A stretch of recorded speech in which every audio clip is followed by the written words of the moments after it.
घोटकी ज़िलो सनती हवाले सां वॾी अहमियत रखे थो, जिथे FFC भाण फैक्ट्री, एंग्रो यूरिया, माड़ी gas field, OGDCL gas field, liberty power plant ऐं ॿिया खोड़ सारा सनती इदारा पिणु मौजूदु आहिनि। उते मक़ामी माण्हुनि खे रोज़गार नथो ॾिनो वञे ऐं ॿियनि सूबनि मां घुराए नंढे उहिदे खां वठी वॾे उहिदे ताईं रखियो थो वञे। पर अफ़सोस इन ॻाल्हि जो आहे त हितां जी मक़ामी माण्हुनि खे नज़रअंदाज़ छो कयो थो वञे। आख़िर केरु सार लांदो? ॿिए तरफ़ ॻाल्हि करियूं रॉयल्टी जी त ज़िलो घोटकी 40 अरब खां 45 अरब टैक्स जी मद में वफ़ाक़ सरकार खे अदा करे थो, पर ज़िले ते 1 रुपयो बि ख़र्च नाहे कयो वियो।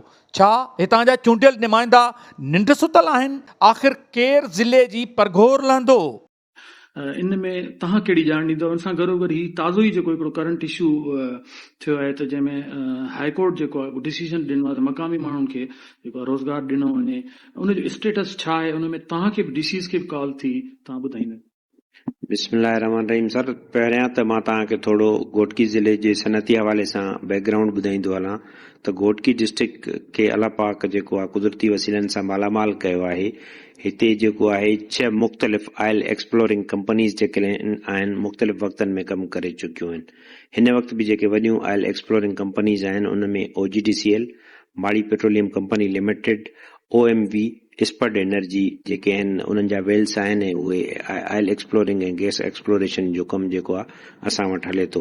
उन सां गॾु 2 फर्टिलाइज़र कंपनीज़ आहिनि असां वटि, एंग्रो फर्टिलाइज़र कंपनी ऐं फौजी फाउंडेशन जी फर्टिलाइज़र्स कंपनी आहे। उन सां गॾु 5 शुगर मिल्स आहिनि। त सनती हवाले सां असांजो डिस्ट्रिक्ट तमामु वॾी अहमियत रखे थो सिंध में। ॿी ॻाल्हि तव्हां जेका कई त मक़ामी माण्हुनि खे रोज़गार जे हवाले सां, ही साॻियो ई मैटर जेको आहे हिन वक़्तु ऑनरेबल हाई कोर्ट सिंध में हली रहियो आहे। उन्हनि जेको आहे इहो ऑनरेबल चीफ जस्टिस साहब वटि हली रहियो आहे ऐं उन में ही उन्हनि साॻी इंफॉर्मेशन कंपनी खां बि घुरी आहे ऐं असांखे बि डायरेक्शन्स आहिनि त तव्हां इहा कंपनी खां इंफॉर्मेशन वठी असां सां शेयर कयो। उन सिलसिले में असां वटि हिते OGDCL तमामु वॾी कंपनी आहे ऐं उन खां पोइ माड़ी ऐं ॿियूं बि कंपनीज़ आहिनि। जेका इंफॉर्मेशन हुननि असां सां शेयर कई आहे उन जे मुताबिक़ OGDCL जा टोटल 881 मुलाज़िम आहिनि, जंहिंमां 682 उन्हनि जा लोकल मुलाज़िम आहिनि, 199 जेके आहिनि आउटसाइडर आहिनि। जंहिंजे मुताबिक़ हू चवनि था त कुझु टेक्निकल माण्हू अहिड़ा आहिनि जंहिंजी रिक्वायरमेंट आहे असांखे खणण जी, उन जे करे 199 माण्हू उन्हनि वटि आउटसाइडर्स आहिनि। लाइकवाइज़ माड़ी पेट्रोलियम कंपनी में मां ॿुधाईंदो हलां त टोटल 522 मुलाज़िम हुननि वटि कमु करे रहिया आहिनि, जेके मोस्टली जेके असांजे घोटकी डिस्ट्रिक्ट जा बि आहिनि ऐं हुननि जी जेके मैनेजमेंट साइड आहे उन में कुझु ॿाहिरिनि सूबनि जा बि माण्हू आहिनि मैनेजमेंट में ख़ासि तौर ते सर। ऐं उन खां पोइ एंग्रो पावर जेन कंपनी आहे जंहिंमें 43 मुलाज़िम हिन वक़्तु कमु करे रहिया आहिनि। उन्हनि में बि जेके आहिनि लोकल ऐं ॿाहिरियां माण्हू कमु करे रहिया आहिनि। साॻी तरह सां मुख़्तलिफ़ ॿियूं बि जेके कंपनियूं आहिनि उन्हनि जो बि फैक्ट्स एंड फिगर्स ईअं आहिनि। त मुलाज़िमनि जे हवाले सां मां इहो ॿुधाईंदुसि त हुननि जो वटि जेके आहिनि लोकल ऐं ॿाहिरियों जा मुलाज़िम गॾु ई कमु करे रहिया आहिनि। तव्हां इंश्योर कयो था त एतिरा वाकई हितां जा मक़ामी माण्हू हूंदा आहिनि इदारनि में?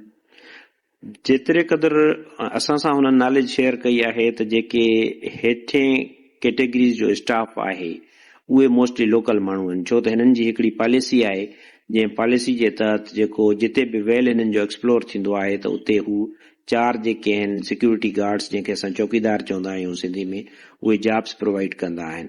बाक़ी जेतिरे क़दुरु उन्हनि जी मैनेजमेंट आहे, सीनियर लेवल ते पोज़ीशन्स आहिनि त उहे काफ़ी माण्हू उन्हनि वटि ॿाहिरों जा बि आहिनि।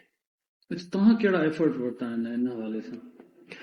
हाणे हिननि जी जेका रिक्रूटमेंट आहे कंपनीज़ जी उन्हनि जो हिकिड़ो स्टैंडर्ड ठहियलु आहे। रिक्रूटमेंट जी हुननि वटि हिकिड़ी पॉलिसी आहे। जॾहिं बि असांजो हुननि सां इहो डिस्कशन थियो आहे त तव्हां जेको आहे रिक्रूटमेंट कीअं कयो था ऐं माण्हू मुख़्तलिफ़, तव्हांजी ॻाल्हि बजाए त मक़ामी माण्हू मुख़्तलिफ़ असां वटि ईंदा रहंदा आहिनि, इंजीनियर्स, डॉक्टर्स, पढ़ियल लिखियल नौजवान काफ़ी, त असांखे जेको आहे मक़ामी कंपनियुनि में नौकरी ॾिनी वञे। पोइ असांजो हुननि सां इन ॻाल्हि ते कोऑर्डिनेशन थींदो आहे त हू असांखे ॿुधाईंदा आहिनि त असांजो हिकिड़ो स्टैंडर्ड ऐं प्रोसीजरल सिस्टम मौजूदु आहे जंहिंजे तहत असां एडवर्टाइज़मेंट कंदा आहियूं इरेस्पेक्टिव ऑफ जेको आहे डोमिसाइल, त माण्हू जो किथां जो बि डोमिसाइल हुजे उहो अप्लाई करे सघे थो। उन्हनि जो हिकिड़ो स्टैंडर्डाइज़्ड टेस्ट आहे, रिटन टेस्ट, जेको हू टेस्ट कंडक्ट कंदा आहिनि ऐं उन खां पोइ जेको क्वालिफाई कंदो आहे त उन जा इंटरव्यूज़ कंदा आहिनि ऐं उन खां पोइ उन्हनि खे हिते एम्प्लॉयमेंट ॾिनी वेंदी आहे। अच्छा, इहो ॿुधायो अथई त 40 अरब रुपया जेको आहे रॉयल्टी जेकी आहे सनती इदारा पिया था ॾियनि गॾियल तौर ते, मजमूई तौर ते उहा किथे ख़र्च थिए थी? हा सर, इहो मां तव्हांखे ॿुधाईंदो हलां त कंपनीज़ जेके असां वटि आयल एक्सप्लोरेशन ऐं ॿियूं कंपनीज़ आहिनि उन्हनि ते जेके उन्हनि खे पे करिणो आहे गवर्नमेंट ऑफ सिंध खे, उन में ॿ टे शयूं आहिनि। हिकिड़ा वॉलंटरी फंड्स आहिनि, हिकिड़ा ऑब्लिगेटरी फंड्स आहिनि। ऑब्लिगेटरी फंड्स में उन्हनि खे रॉयल्टी बि अची थी वञे, प्रोडक्शन बोनस बि अची थो वञे, सोशल वेलफेयर जेको आहे वर्क कनि था उहो बि अची वञे थो। इहो ऑब्लिगेटरी आहे त जेतिरी तव्हां वटि प्रोडक्शन थींदी ओतिरी मद में तव्हां जेका आहिनि उन्हनि खे पैसा जमा कराईंदो। जेतिरे क़दुरु मां ॿुधाईंदो हलां त इन क़िस्म जो असां वटि जेको अवेलेबल रिकॉर्ड आहे त 2013 में OGDCL ऐं हिकु का ॿी आयल एक्सप्लोरिंग कंपनी आहे उन जेका आहिनि प्रोडक्शन बोनस जा फंड्स असां वटि जमा कराया आहिनि।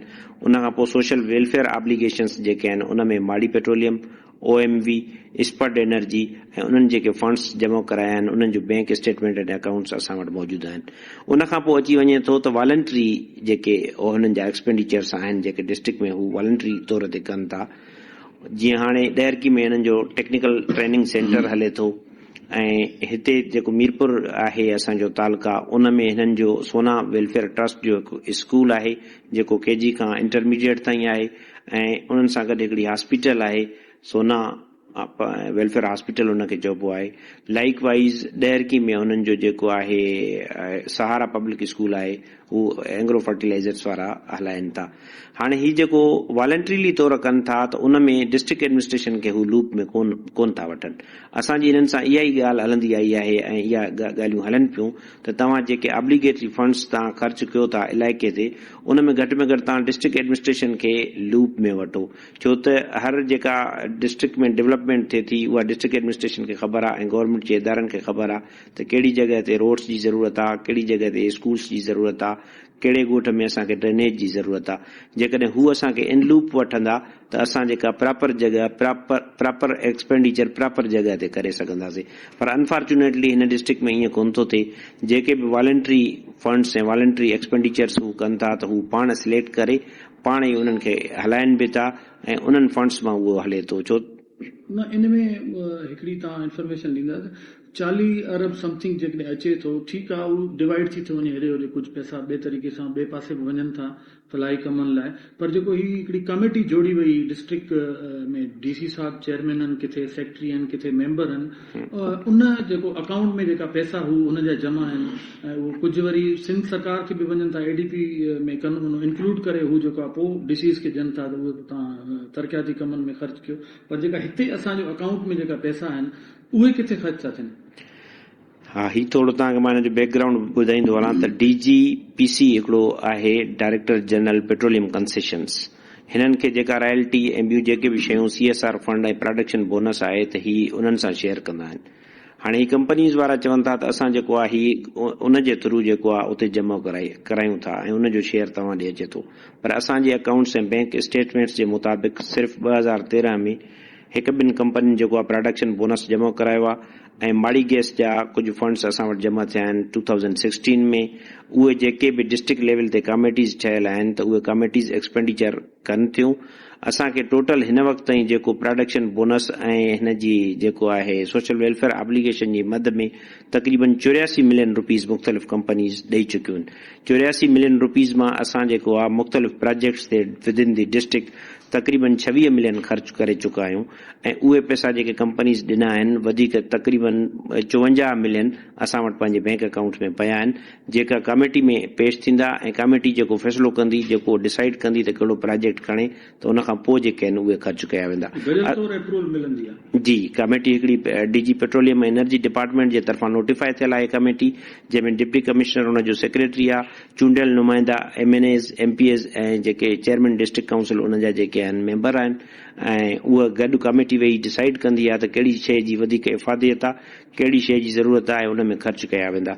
जेके बि कंपनीज़ असांखे इन मद में पैसा ॾिना आहिनि, जेके बि अमाउंट ॾिनो आहे उहो असां वटि पंहिंजे अकाउंट्स में सेव आहे ऐं जीअं कमेटी जे अप्रूवल खां पोइ ख़र्च कयो वेंदो। ऐं जीअं मां पहिरियां तव्हांखे अर्ज़ु कयो त इन में असां 24 मिलियन ख़र्च करे चुका आहियूं इन वक़्त ताईं।